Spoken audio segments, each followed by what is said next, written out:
मौलाना शमसुद्दीन के तमाम बयानात और डेली दर्स कुरान को सुनने के लिए मौलाना शमसुद्दीन यूट्यूब चैनल को सब्सक्राइब करें और साथ में बेल के आइकन को लाजमी दबाएं ताकि हर नई आने वाली वीडियो आपको मिलती रहे। खालिक कायनात ने फरमाया कि इसको तुम जब ख़तरा महसूस करो दरिया के हवाले कर दो। मूसा अलैहिस्सलाम की वालदा ने ख़तरा महसूस किया, वो बक्सा बनवाकर उसके अंदर बच्चे को दूध पिलाकर लिटा दिया, बंद कर दिया उस बक्से को, और उसके बाद अपनी बेटी को साथ लेकर मूसा अलैहिस्सलाम की बहन को साथ लेकर दरिया नील के किनारे चली गई। मालूम होता है वो शहर जो है वो दरिया नील के किनारे पर था। इस वक्त दरिया नील के किनारे पर बहुत सारे शहरों के आसार वहाँ मिलते हैं। मिस्र में जाए ना तो वहाँ काहिरा के करीब जो है दरिया नील के किनारे बहुत सारे शहरों के आसार मिलते हैं। इस शहर का नाम जो है मनफ, ये फिरौन का दारुल हुकूमत था उस जमाने में। ये काहिरा माहिरा तो मौजूद ही नहीं थे। दरिया नील जो है उसके किनारे पर पहुंची और जैसे अल्लाह ने हुक्म दिया था उसको यूं पानी के अंदर डाल दिया। अब पानी के अंदर डालने के बाद माँ की ममता थी, दिल जो है उसके अंदर बात आई कि कहीं ये संदूकचा जो है ये डूब ना जाए। तो अपनी बेटी को कहा, मूसा अलैहिस्सलाम की बहन को, छोटी सी थी, कि जाओ देखो ये संदूकचा किधर जाता है। वो संदूकचा लहरों के हवाले जब किया तो यूं महसूस होता था कि लहरें जो है उसको लोरियां दे रही हैं, कभी इधर कभी उधर कभी इधर। और फिरौन ने दरिया नील से कुछ छोटे पानी के नाले जो हैं वो अपने महल के अंदर ले जाकर वहाँ जो बागात लगाए हुए थे उनको पानी देने के लिए, और तालाब बनाए हुए थे नहाने के लिए, अपने नहाने के लिए और फिरौनी औरतों के नहाने के लिए।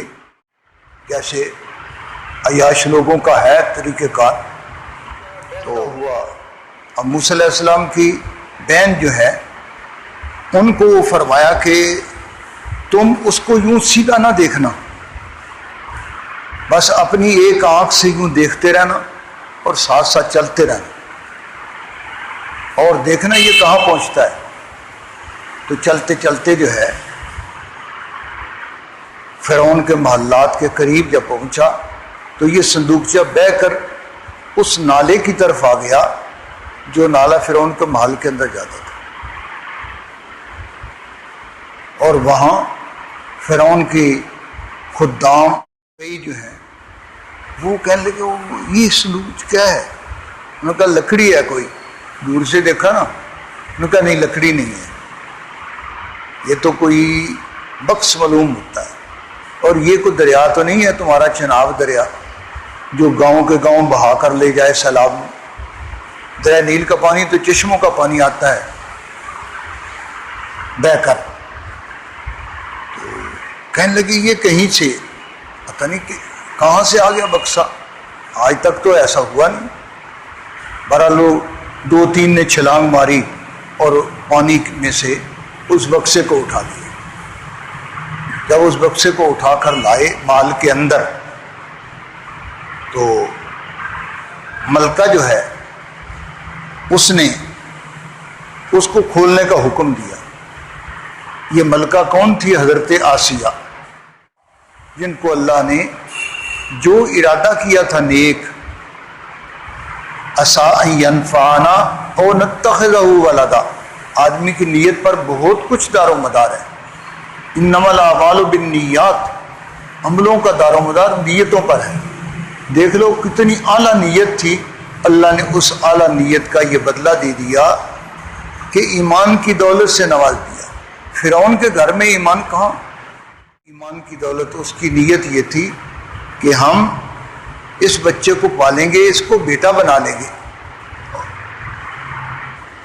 असाई यनफाना, हो सकता है हमें ये फायदा दे दे, और नत्तखिज़हु वलदा, या इसको हम अपना बेटा बना लें, मुंह बोला बेटा। تو اس غرض سے یہ نیت نیک تھی، اس لیے اس نیت سے خالق کائنات نے ان کو پھل دے دیا کہ موسیٰ علیہ السلام نے جب نبوت کا دعویٰ کیا تو اس وقت بھی یہ زندہ تھی، تو ان کو ایمان کی دولت سے نواز دیا، اور پھر ایمان اتنا مضبوط کہ اس ایمان کی وجہ سے فرعون نے ان کے ہاتھوں میں کیل ٹھونک دیے، لیکن اس کے باوجود فرعون کی یہ تکالیف ان کو ایمان سے نہیں ہٹا سکی، چنانچہ ایمان پر ثابت قدم رہی، اور آخر میں جو دعا کی انہوں نے، اس دعا کا ذکر اللہ نے قرآن میں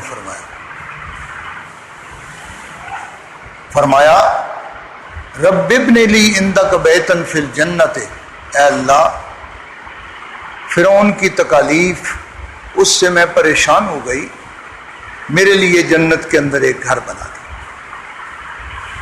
تو جس وقت وہ کیل ٹھونکے گئے تو خالق کائنات نے جنت کا منظر جو ہے ان کی آنکھوں کے سامنے کر دیا، تو ان کو تکلیف جو ہے وہ محسوس نہیں ہو رہی تھی، وہ جنت کا نظارہ کر رہی تھی ان کی آنکھیں، اور جنت کا نظارہ جو ہے کرتے ہوئے ان کی روح جو ہے وہ پرواز کر گئی، اور اللہ کی بارگاہ کے اندر یہ دعا قبول ہو گئی، رب ابن لی عندک بیتا فی الجنت ونجنی من فرعون وعملہ، فرعون اور اس کی یہ حرکتیں جو ہیں ان سے تو مجھے نجات نصیب فرما۔ اللہ نے ان کو نجات دے دی اور ایمان پر ثابت قدم رہ کر ان کو موت نصیب کر دی، اور جنت میں ان کو اعلیٰ مقام دے دیا۔ احادیث میں آتا ہے جناب رسول اللہ صلی اللہ علیہ وسلم نے فرمایا کہ جنت کے اندر اللہ جل شانہ یہ حضرت آسیہ اور حضرت مریم ان دونوں کا نکاح بھی جناب رسول اللہ صلی اللہ علیہ وسلم سے فرما دے گے۔ اللہ جل شانہ نیک کام کرنے اور نیک کاموں کی نیت جو ہے وہ صحیح برقرار رکھنے کی توفیق نصیب فرمائے۔